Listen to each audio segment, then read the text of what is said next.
Ertiga गाडीने cut मारल्याने रिक्षाचा अपघात, प्रवासी बालंबाल बचावले, रिक्षाचं किरकोळ नुकसान।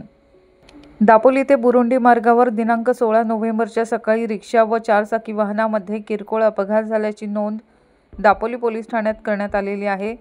रिक्षा चालक मुकुंदकर बसंत भोवळी यांनी या घटनेबाबत सविस्तर लिखित उत्तर पोलिसांकडे दिलं आहे। प्राथमिक माहितीनुसार ते आपल्या पत्नी, आई आणि मुलीला घेऊन जात असताना रानस्थ भागातील हॉटेलजवळ समोरून आलेल्या पांढऱ्या इर्टिका कारने अचानक रिक्षाला कट मारला। या अचानक झालेल्या हालचालीमुळे रिक्षाचा तोल जाऊन किरकोळ नुकसान झाले। या घटनेमध्ये रिक्षा चालकाच्या पत्नी व मुलीला हलकी दुखापत झाली असल्याचे नमूद करण्यात आले आहे। अपघातानंतर कार चालक न थांबता पुढे निघून गेल्याचा आरोप तक्रारदाराने केला आहे।